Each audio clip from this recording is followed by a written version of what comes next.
host Dorothy Mashburn, and welcome to Salary Negotiations Made Simple.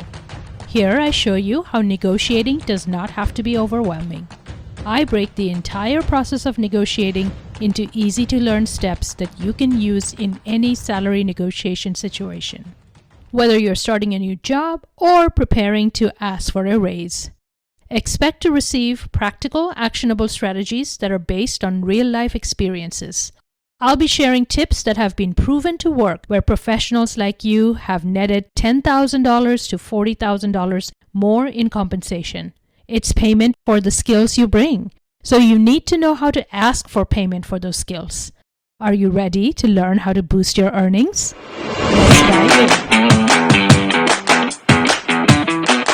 Hi, we're doing a little bit of a different spin today on Salary Negotiations Made Simple.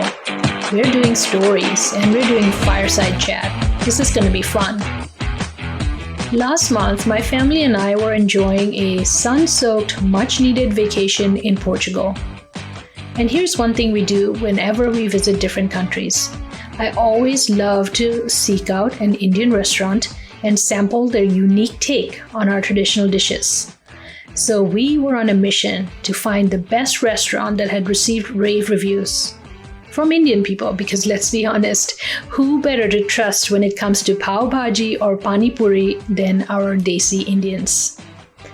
After much searching, we stumbled upon a place that ticked all the boxes. So here we went. The staff was impeccably dressed. The decor was very traditionally Indian, and the menu had all kinds of classic dishes like aloo methi and rogan josh. I couldn't contain my excitement. When it was time to order, I jumped on the menu, selected probably a third of the menu, eagerly anticipating the flavors that waited. However, very soon I realized as each dish I ordered came out, it was placed in front of my husband with a polite, "Sir, here you have it." My husband expressed his amazement at the fantastic looking food and was promptly plated for him. Then, only after he had sampled the fare, it was my turn. I realized in that moment that the staff had automatically attributed a higher status to my husband and were catering to him hand and foot. My initial thrill quickly soured, and I felt a surge of indignation. I was ready to take a stand, resort to some sort of passionate argument, maybe even battle about women's rights. My husband found my reaction slightly amusing, and as my initial fight response subsided, I began to calm down. I realized, and I had to remind myself, that it didn't really matter. I felt secure within myself, and I didn't need to let this one experience, born out of ignorance and centuries of patriarchy, dampen my mood and prevent me from relishing the awesome flavors of my homeland served in a European nation. I suppose I had spent so much time building up my confidence that I hadn't realized how easily I could be pulled back into the defensive mindset of the past. As quickly as the anger came, I also intentionally let it subside. However, the incident left an imprint on my mind. When we returned to the States, I knew I wanted to share the story. And who better to join me than the energetic and passionate Dr. Z, Michelle Zive. Michelle embodies the spirit of disrupting the status quo. She's inspiring, vulnerable, candid, and unafraid to challenge the norms. In our conversation, we dive into the experiences of high-achieving women, the pervasive presence of microaggressions, the importance of our incredible male allies, and practical strategies for overcoming obstacles. Get ready for a truly inspiring chat session that will leave you motivated and ready to take on the world. Let's dive in.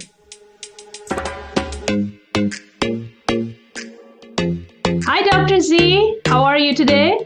I'm great. Yeah, it's a beautiful day. Well, it's actually kind of cloudy, and for San Diego, that's amazing. But anyways, I'm doing good. I'm so glad you agreed to be part of this podcast community. I have watched and admired you from far for a long time. That's amazing. I'm so glad that we connected. Absolutely. Could we start with a quick introduction, just a little bit about you and what you do to help? Yeah, sure. I'm Michelle Zive, and I have a PhD in leadership through, as I was explaining to you a little bit before, but I'll get into it. I got my PhD in leadership, and first class that I had, there wasn't one woman mentioned, which just blew me away. And I thought, oh my gosh, what have I gotten myself into? Because prior to that, I worked at UC San Diego. I was the principal investigator. I published. I was sort of this big fish in a small pond. We actually had our office in the community, like City Heights, which is a very diverse community. So when I got to USD, University of San Diego, and there wasn't one woman mentioned, I was like, oh, I think there's a problem here. So anyways, long story short, I semi-retired in 2017, the same year that I got my PhD. And I was saying that I slept for 2 years. I was exhausted from all of this experience. And when I came out of my fog, I was impassioned to help other women understand it's not you, it's them. And what I mean by them is it's the patriarchy, it's the systems that we live in, it's the cultural norms or abnormals. I really want to help women understand that, because I think high achieving women that are go-getters and all, they look around and they're not making as much money as men. They're not getting published. They're not getting, they're not getting raises. They're not getting the same kinds of things that men get.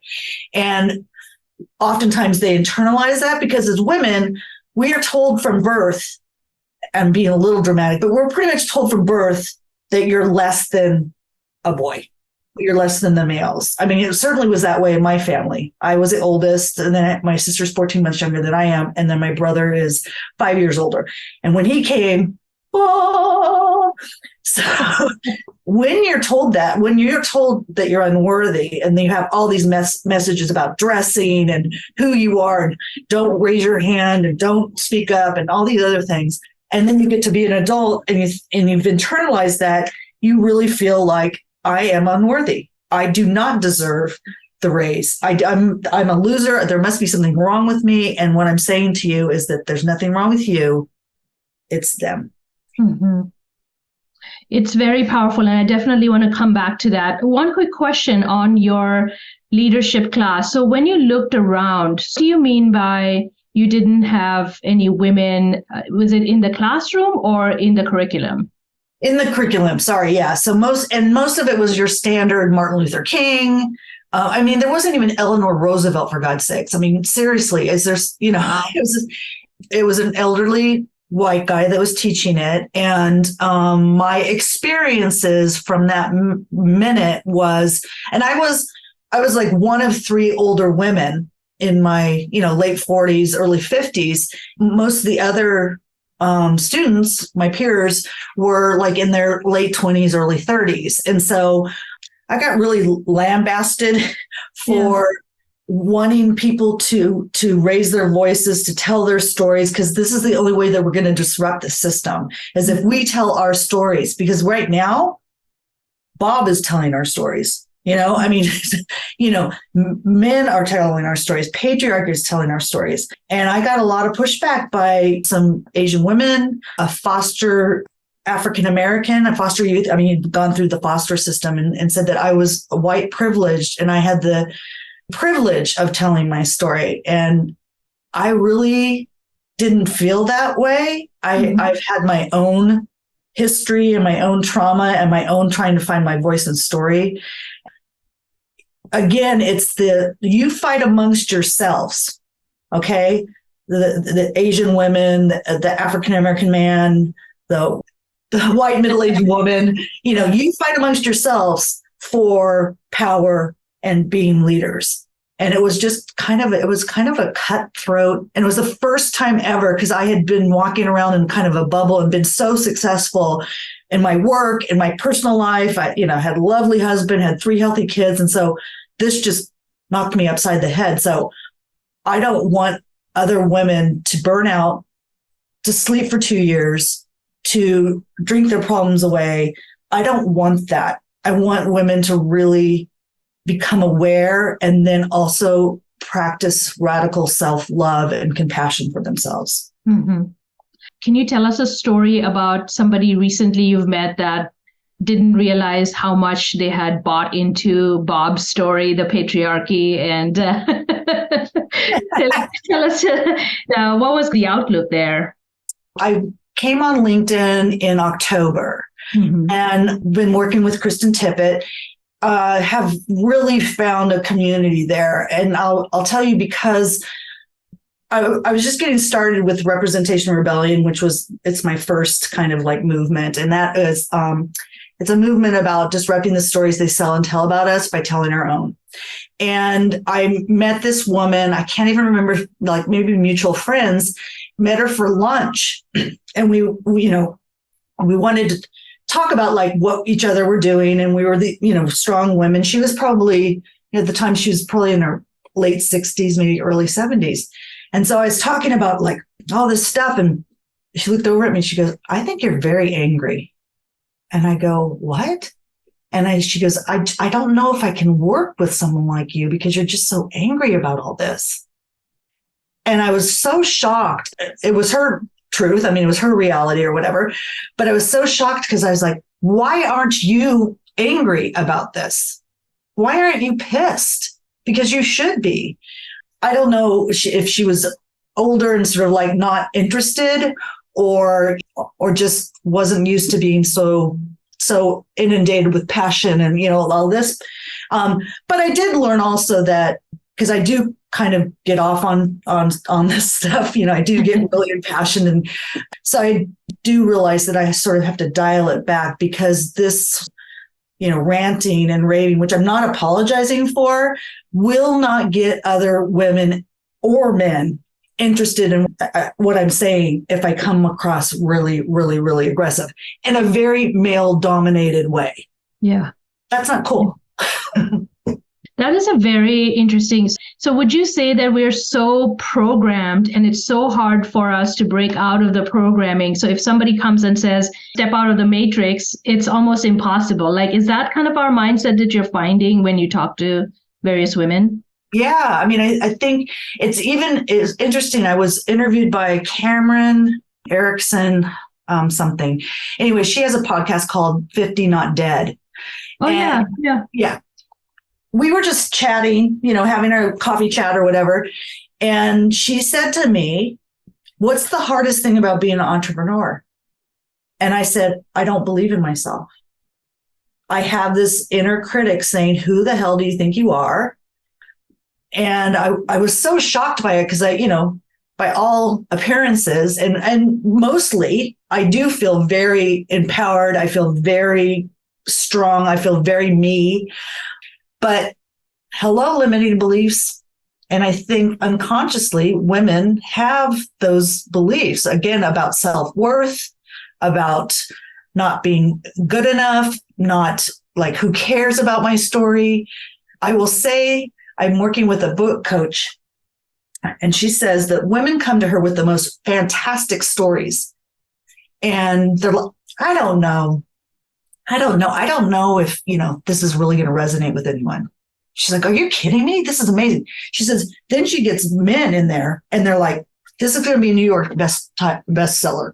I think that if women started to believe in themselves, and again, this is really hard because we've been programmed. Mm-hmm. If they really started to believe in themselves the way that, there's a happy medium. I think men believe in themselves too much. Yeah. And think too much of themselves. But I think that women, we need to find ways to change our mindsets. And again, coming back to really self-compassion and grace and loving yourself and smiling at yourself in the mirror, giving yourself a high five in the mirror, just positive affirmations, support, getting women around that understand what we're talking about and can really empathize with.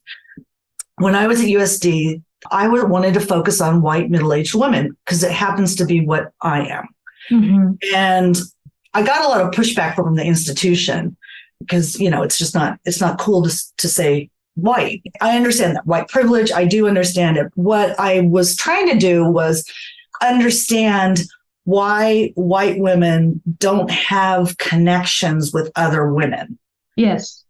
In, Mexican American families, perhaps in Indian American families, African American families, you get together on Sundays and you sit around and you eat and you celebrate and actually this Black woman said to me, "You don't have that?" I said, "No, I don't have that."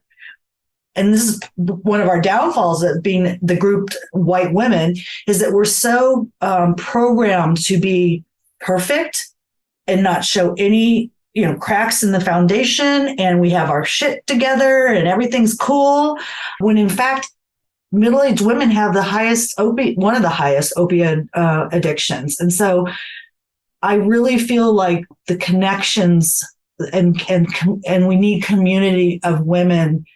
The menopause post that I did, it got almost 7,000 impressions. And like 70 comments or something like that. Women want to talk about this, but we're shamed to. We don't talk about our bodies. We're so objectified. We don't talk about our bodies, periods, perimenopause, mental health issues, whatever that is. We don't talk about it.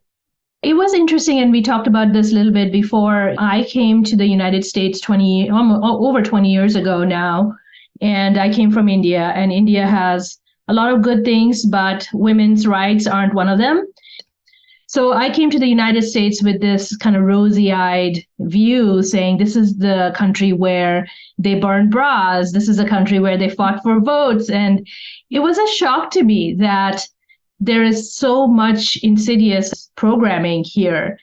Any comments on that as to when that happened, or when did we not realize that, all the bra burning and all of that happened, but behind the scenes, there was still a lot patriarchal structure that didn't crumble? Feminism has had its own ups and downs. And I think one of the things that the patriarchy in our society has done is that they've shamed feminists. And she has a really long name. I love her, but I can't remember. She wrote a piece called "Everyone Should Be a Feminist." Because it's about social justice. It's about equality. It's about inclusion. It's all about all those things. So everyone should be a feminist. It's if women were more educated and, I'm thinking globally, more educated, and even here, had those opportunities, we could actually transform the world. We need more feminine energy, and men and women have it. So it's not like men don't have it. They do. It's just that we are hyper masculine right now. Back to your point, I was mentioning that when the former president came into office, and the only good thing that I can think of that he brought to the forefront was just how racist and sexist and homophobic we are. People came out of the woodwork and just was blatant, as you know. And it was really scary, but it was like, for me, this is going to sound really weird, but for me, it was like, yeah, peel off the mask. This is what we're dealing with. This is why he won. We were like, United States, yay, we're, Hillary's going to be the next president. Yay, finally a woman. And no way. We had a Black president.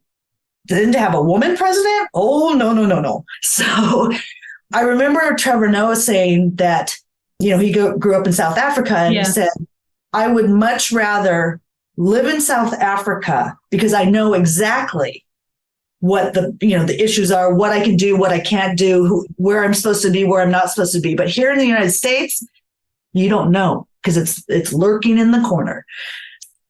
I think that women kind of need to understand that. Like I was telling you that the patriarchy is really thousands and thousands of years. Tens of thousands. We used to live in matriarchal societies. And we used to live in societies that, regardless of your gender, for the most part, it was men, hunters and gatherers and all that, or hunters. And then the women would gather, and they were responsible for the storytelling, the culture and all, and the food preparation and all that. So for the most part, but it was a very equal society. No one was better than. Then what happened was wars came along, got rid of goddesses and witches and all these other evil women, and replace them with gods, idols with penises. And then, it's about power and taking over and strength and all that. In a lot of ways, we still live in a caveman society. Yeah. It's prettier. And I love my life. I love living here. Let's not make no bones about it. There are extreme issues here. Yeah. I can't remember who said that. It's like, you still love it, but doesn't mean you don't see the faults, and doesn't mean that you do something about those faults. Right. Yeah. You can't. I do this thing called photo voice, which is taking images. Okay, for instance, this was developed by a nurse in China, like in the 1970s, and she didn't speak the language. So what she did was she went out to these remote villages, and she had people, the villagers, actually take photos of what it's like to live in their village. And then they would come back and they would have discussions around the images and what they meant and what the themes were. And then, so what happens is, we do this a lot now in, communities of need, right? So instead of a professor going in and saying, what you need here, you need a Barron's market, or you need a, Whole Foods market here. That will really change. You start to eat healthier. We had that tendency to, because we knew better and we were living better, to go into these communities and tell them what they needed. And so what Photo Voice does is it actually raises their awareness. So the first thing is this is just my neighborhood. My grandparents grew up here. My parents grew up here. It's not safe. There's no jobs. People park their cars on the lawn, whatever. And so they start taking these images and they start having these conversations. And then they realize, oh my gosh, here we go. There's a system that's keeping us living this way, living in this neighborhood, fighting with each other and being complacent, right? Just pretty much that's the awareness of the system. And then finally it's like, okay, now that you know that there's a system, you've been complicit because you didn't know, but now that you know, what are you going to do about it? Mm-hmm. So a lot of times they'll go to policymakers and, make these kinds of changes. So using Photo Voice as an example of a way that we can become aware of the insidiousness. Right. I think women are so busy doing and performing. We burn out more than them. We're exhausted. And we're so tap dancing and, doing this and looking over there. I mean, I remember when I was married to my first husband, my daughter, Molly, had a ruptured appendix. And I didn't know this, but for days she had an appendicitis, and then it burst. And it was like 3 or 4 days. And finally I took her to the doctor, and the doctor said, get to Children's Hospital. I was like, okay, so I go to Children's Hospital, and they admitted her, and they came back out and said, she has a ruptured appendix, and she had no fever. She didn't really complain about pain or anything like that. I remember I started bawling, oh my God. She went into surgery, 6 years, it felt like 6 hours later, because they had to clear out the stomach or whatever. And I said, she hasn't eaten in 3 days. What are you talking about? Anyways, the surgeon, I remember it was 1:00 in the morning. And he says to me, it was bad. It was really bad. It was so bad. And I finally looked at him. I said, you're not mincing words, doc, are you? I had already felt so devastated about it. Yeah. But I remember Molly being admitted, and I go back and I see her 45 minutes later, after they had run all these tests to figure out that it was a ruptured appendix. And she goes, Mom, I think I like it here. And they had given her morphine. So the point of all this story was I was I was like 32, 33, young. By that point, been married. I was younger than that, but I've been married almost 10 years. Mm-hmm. So I'm married at 21. I was so busy hustling, and my first husband was a traveling salesman. He was away when all this was going on. He was away a lot. He just wasn't there. Mm-hmm. And so my whole point is that Molly, I thought about this, that Molly could have died. And I was so busy working and doing and hustling and not paying attention to my marriage, and really, ended up getting divorced. Mm-hmm. And I want to prevent this from happening for other women. That was just an example of me, but I know that like burnout, mental health issues, drug and alcohol addiction, all these things we do to cope and not really get to the heart of the matter, not really deal with the trauma that we've experienced. I think that's the other thing that I haven't really brought up is trauma. I was 52 and I had always been part of the Department of Pediatrics. So I'd always heard about adverse childhood experiences, but I never really, I was like, yeah, childhood, I was like in my 30s, I was like, what, okay, childhood. I went to this warrior spirit conference and ceremony, and it was at the Viejas reservation. And it was a group of allies and researchers and people that were involved with Native Americans, and then also Native Americans. So what you had were researchers like talking about, for instance, Dr. Folletti, who was the pioneer of ACEs, Mm-hmm. he was there. And I remember listening to him, 52 years old, and I thought, holy crap, that's what I've been missing here. I'm a registered dietitian. I've been in public health, community health all my life. And I was like, why aren't people? And then I really got into policy systems and environmental changes so that it makes it easier for people to have access to healthy food, exercise, all of that, food security. But I was like, why is it that people aren't making these changes? Like, losing weight and then gaining it, or, et cetera, self-sabotaging, all that. It's because of trauma.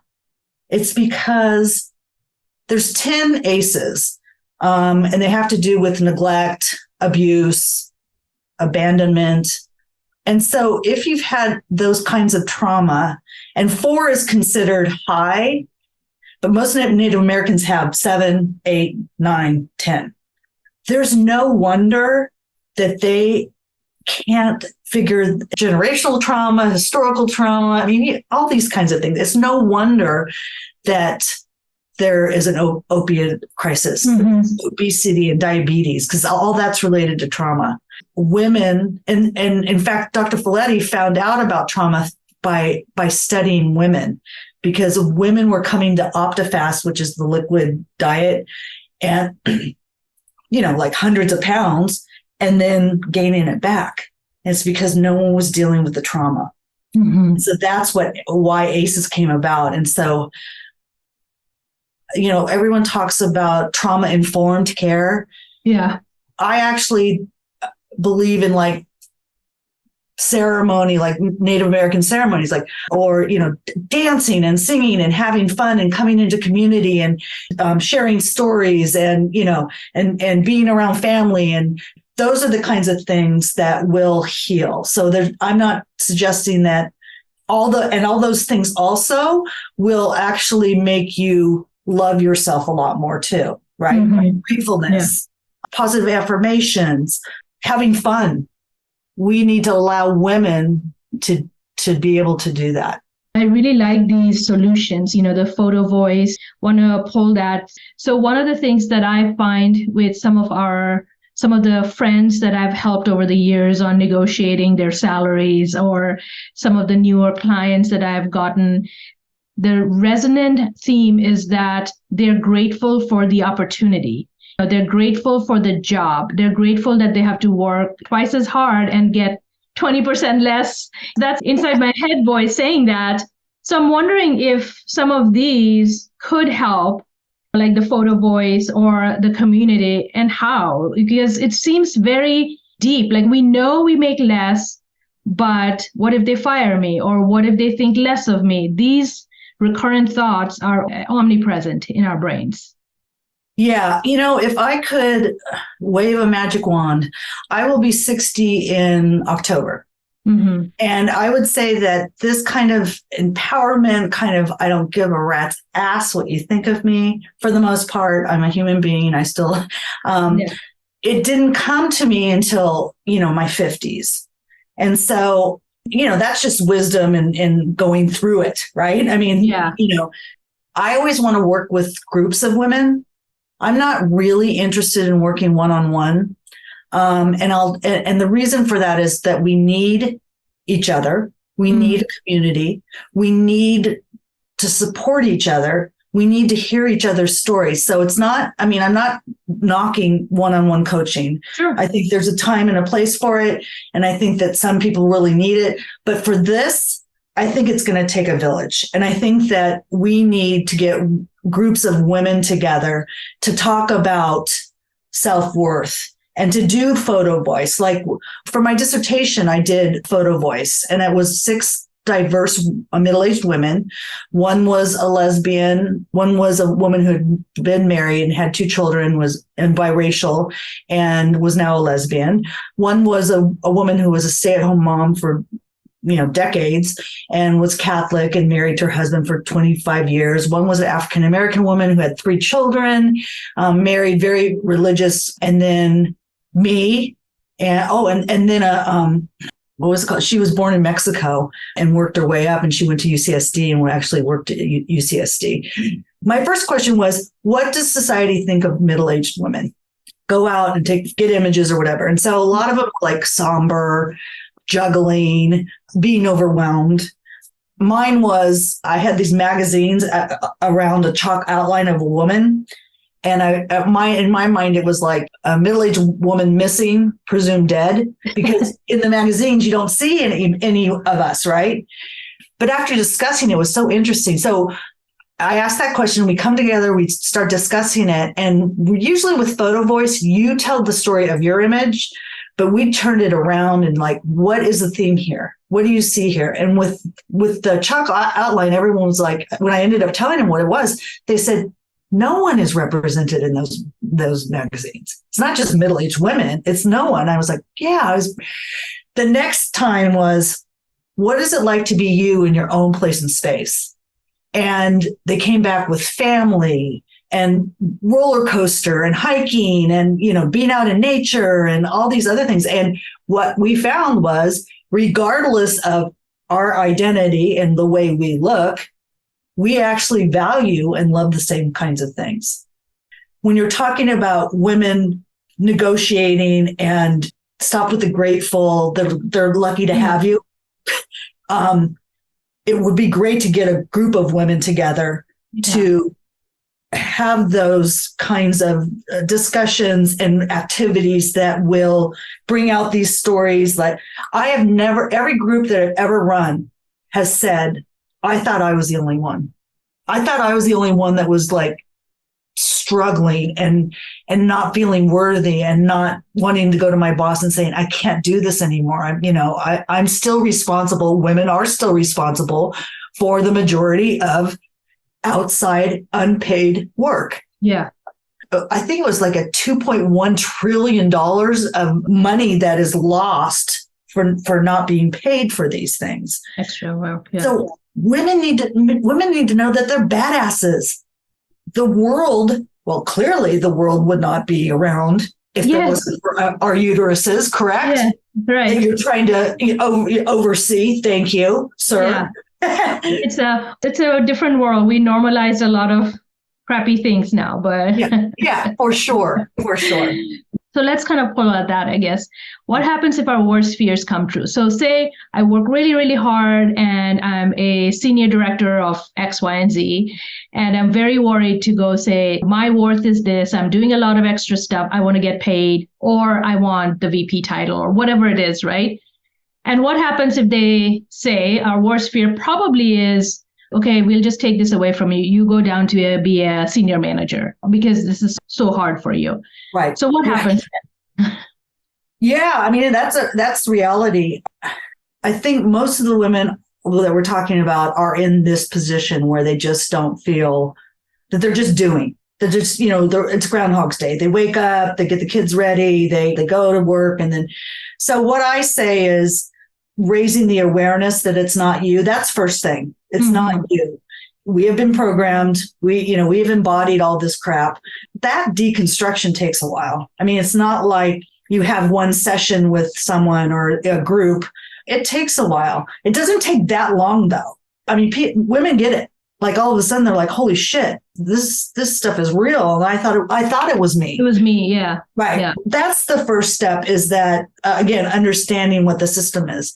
The next step is then deprogramming it out of you, that you are worthy, that you are a badass. People are lucky to have you.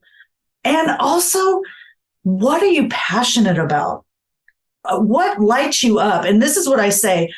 I'm in a position right now where I pretty much, I consult. I work at the Campo Cumiai Reservation and I do some other consulting, and I'm building this business. I won't even say I have the privilege. I've worked my ass off to be here, right? I had to work 30 plus years and mostly in a place that I really, really love. So that wasn't a problem. But I do know that there are women, perhaps divorced or single or whatever, that don't have the luxury of quitting their job. Mm-hmm. So the scarcity. Oh, what if they fired me? Oh my gosh, what if I say something wrong? Oh my gosh, what if I come on too strong? And all those other things that there are only 10% of university presidents are women. Only 10% of CEOs of Fortune 500 companies are women. So if you can't see it, you can't be it. And that's what we struggle with. Mostly we're talking to male bosses, or quite frankly, I've worked with women that act like men. That whole no nurturing, no caretaking, nothing. It's like level. If you're in a position that you can't leave your job, this is what I say. Someone told me, do what a 30-year-old white male does. Do that. Very Midland, very mediocre, not overachieving, not taking on things, saying no. Do that, because that will be your sanity. And then outside of, do what things that light you up and passionate, and take care of yourself and eat well and exercise and do all these things. And don't blame it on the freaking job. Yeah. Boundaries, have boundaries. And don't blame it. And then there's a couple other choices. You can try to change the system within, right? You can try to go and negotiate your salary. You can talk about, wow, I'm looking around and there's not a lot of diversity. What can we do about that? And just start having these discussions, right? Or you can, if you can, leave that institution and figure out ways, like you're doing, to disrupt the system from outside. Yeah. It's very empowering when you put it that way, though, because these are the choices you pick. So if we have a younger professional who's starting out in their career and really is a go-getter, fine, like go get it. Right. But if it's not fulfilling your bucket, then these are the other things you could also be doing. And by the way, in that world, maybe you realize that it's not a scarcity mindset. There are other things you could flourish at. Yeah. So it's very empowering. I really like that. Yeah. And I really, no offense, and I understand why it happens, but a lot of times we become victims. Yeah. And we become, oh, they treat me like crap there and I don't get paid. And, so then I'm going to go home and eat, Haagen-Dazs and, and just complain to my friends. And I get it. I did it for 2 years. So I totally get it. You know what? It's kind of like, I have a girlfriend that I went to high school with, and she ended up getting breast implants and a tummy tuck for her husband. And her husband was a piece of crap, and they ended up getting divorced. And I remember going to Vegas on our 40th, and she was like, her husband said, I'm no longer attracted to you. And she was like, in therapy. And she said, he was an addict. I mean, after all I put up with, and she had gained, oh gosh, probably 150 pounds. And she's a small girl, but she was really, really pissed. But she was hurting herself. Like she was overeating. She wasn't exercising. That's what women do, is they do it to themselves. And then the spiral is, I'm not worthy, not attractive. I don't deserve, da, da, da, da, da. I think women need to get out of their own way and, again, self-limiting beliefs, and start really believing in themselves and know that they're just the most kick-ass, badass, woman alive.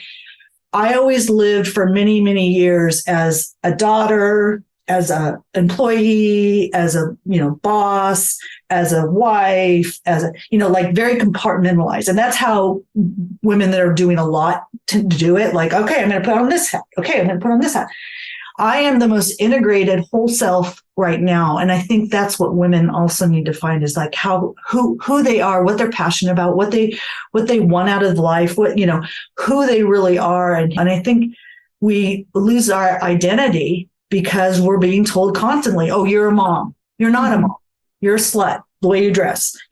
We lose our identity. And that's part of the problem of trying to negotiate our worth. We don't know ourselves. We don't know that our worth. We just don't know it. I'm in my 40s now.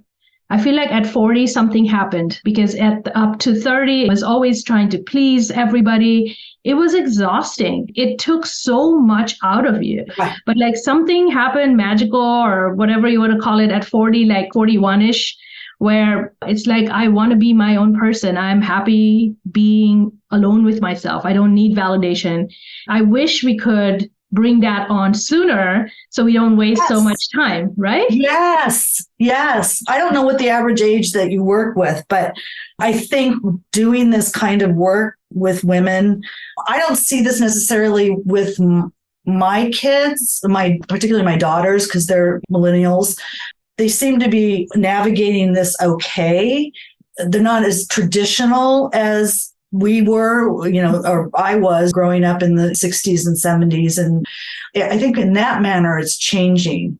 It's still happening. It's still happening. I want to work with younger generations because that's our future. I don't know if I've seen some progress, but I don't know what kind of progress I'll see in the next 20, 30 years until it's the next generation that's going to be role models for women and girls and be leaders and all those other things. So I wish like I said, this magic wand, I don't know what that is. It's wisdom and age, right? And all the experiences, but can we find a way to like cut through that and just, or at least fake it till you make it? But I think that's what I mean when I'm talking about, I don't look at work and outside of work as two separate things. I look at work, why am I here, interacting in a very authentic way, but like I said, getting the bare minimum done if you have to work and you don't like your job and you're treated like shit.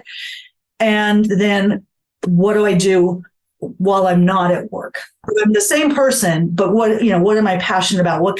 How can I fill this up? And I think that's what we need to teach women, is that we're just one being.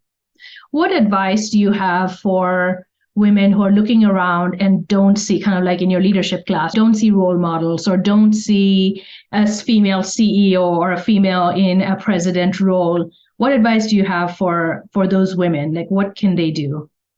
What they can start doing is actually talking to other women and just having these conversations about, hey, are you having the same issues? Like, I'm looking around, like my boss is male, his boss is male. I'm looking around and there's not a lot of women. Like, where are these women? You can end up finding, women leaders and sort of finding what their trajectory was. I also think that women need to understand that, again, this is the story that we're being told, and this is what we see. We see it on TV. I think 36% of talking roles, like in movies and TVs, are women. The majority are men. And so when you see all this, it's like, well, of course, right? And there are women that are beginning to speak out, and there are men that are like, we better treat our daughters and our women well, because these are important, and they're going to change the world. So I think finding those stories and finding those places, and then really hyping them up, like, hey, I read this book and it was about this woman, blah, blah, blah. Hey, I saw this movie. And like, we should be really supporting women directed, women owned businesses. We should really, I don't buy anything from Amazon because I just don't really like Jeff Bezos and But if I really do need something, I'll ask David, my husband, to actually buy it for me. He has a use. That guy in your life has some use then. He has the Prime account. I love it. So I think we need to support, when we see it, we need to support it. When we see it, we need to buy it. When we, so I really think going out of your way, it may be more inconvenient, it may take more time, but hey, we women are the biggest consumers. And yet we are being represented by 28-year-old white men. Yeah. Right. Or very, very young 21-year-old Kylie Jenners, it was very funny. There was an English woman, a comedian. She's very, very big. And she said, this is the way Kylie Jenner looked. And it was, she had a kind of big nose. And I mean, when she was younger and all this, and this is her now, and she's all glammed up and all this. And she's selling this lipstick that will transform you into this. And she goes, I'm wearing that lipstick right now. I mean, if we spend, it's a $1 trillion business of cosmetics and cosmetic surgery. If we put our priorities into our own growth and our own care, we would be much better off, and we'd be able to actually fight this fight. Because right now it's like, oh, the way I look, middle age, I've gained some weight. I'm being told by society that I'm not worthy anymore. I'm invisible because, I'm at a certain age and all these other things. And like, we need to tell these stories about, like you were saying, when I turned 41, I was good. I don't care anymore. Women need to hear these stories because they're not getting out enough. In addition to that, fight the labels. Like I think you had said feminists were shamed, or now it's the Karen meme, or, there's just always instantaneously, anytime we're not in our lane, there's a label put on us, right? It's like you're middle age, or you're towards the end of your 50 not dead kind of the theme. Right. Yeah. Or your uterus is no longer viable, so you're no longer viable. Or you're angry. Kind of to your point. Yeah. I've been called angry. I've been called a bitch. I've been called all sorts of things. In my younger years, I probably would have, oh my gosh, I'm not like that. Flooding our spaces with different kinds of like TikTok, like they were showing politicians, men crying. Oh, look how sensitive he is. And then the same, then women, crying or raging or whatever. And it's like, wow, hysterical. Calm down. Yeah. What's going on here?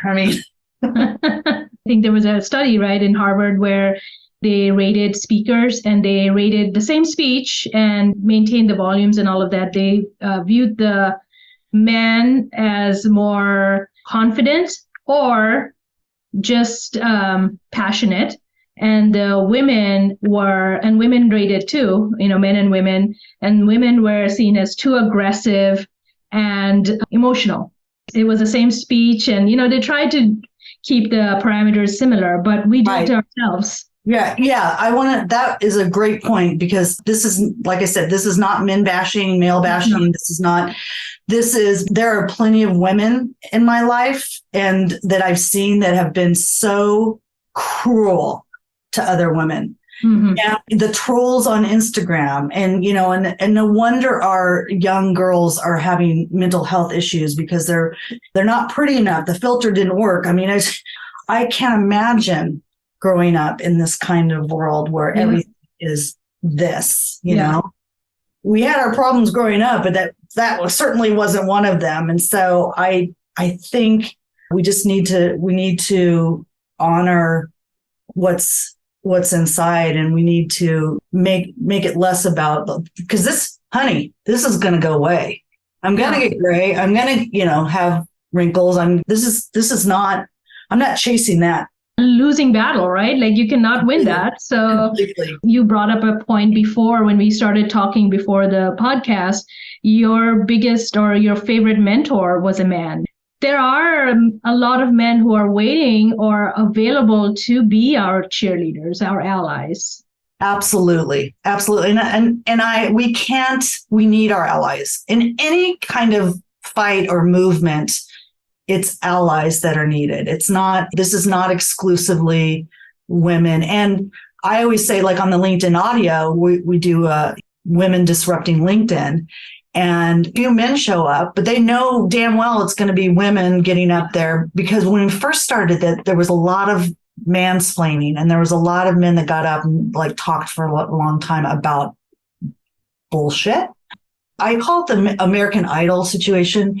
Most winners are men, and it's because most of the viewers are women, and they are voting for these men, and they're not voting for these women. I think that's not a talent thing. I don't think men are more talented than women. I just think, again, they are seen more. Like in the Rock and Roll Hall of Fame, I think 28% of women are in the Hall of Fame. That means the majority, again, are men. Men, yes. And I bet on the American Idol, the women who didn't win spent days and months and years bashing themselves up, saying that it was my talent that made me fail, right? Correct. Even there's always two male coaches. Why is that? Yeah. I mean, we're 50% of the population. Right. Right? I mean, just by statistics, it should be that way. I mean, a lot of people, well, you should be based on your, like your, not credibility, but meritocracy. It's a meritocracy. Yeah, you should be, yes. And everyone should, that's the affirmative action thing too, is everyone should be, not when Bob is, you said, golfing with, Harvard presidents and, sipping tea with kings and queens. Yeah. Yeah. There's a little bit more advantage than woman trying to make it, Right. Well, we have 1/16 of the pie, so the non-Bobs can fight over the 1/16. Exactly. The final question I have for you is, what would you want somebody, who's listening to this podcast, man or woman, one thing that they can do after this that can help? I would start doing Google image searches, and I would put in whatever, middle-aged woman. And what I have found is that either they're about 30 years old or they're about 82. So type in leader, see what you get. I guarantee you, spoiler alert, I guarantee you it's going to be more men. Just start looking at the way that we're biased. We are so biased. There's a book called Invisible Woman, and this woman from England wrote it, and it's all about data that proves, like, our language, that academia, all of it are so male dominated. Wikipedia, chat AI, I mean, all these are male dominated. That's the first, just becoming aware of what we're being fed. Mm-hmm. Mm-hmm. Like, look at the movies that have come out, or the top grossing movies. Is it male action? Yeah, it is. Well, thank you so much, Dr. Z. Really, really informative. Check out this book, Invisible Woman, because I'm always looking at one other book I don't know if you've read is called Confidence Code.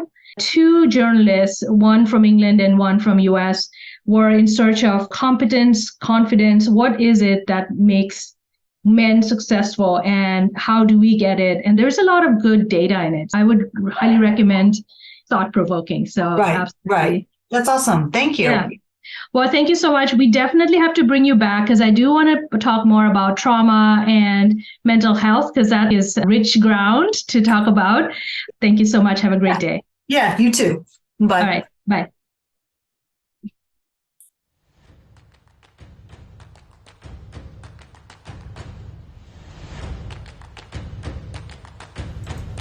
There you have it, friends. A lot of great insights into one who is so passionate about believing in ourselves, disrupting the status quo, and owning our true power. I hope you were inspired to do the one thing that Dr. Z suggested. Go do the search on Google and see what you find there. It might help you decide what to do next. Make sure and grab the free negotiations training at DorothyMashburn.com/fight for your worth. Thank you for listening, and bye for now.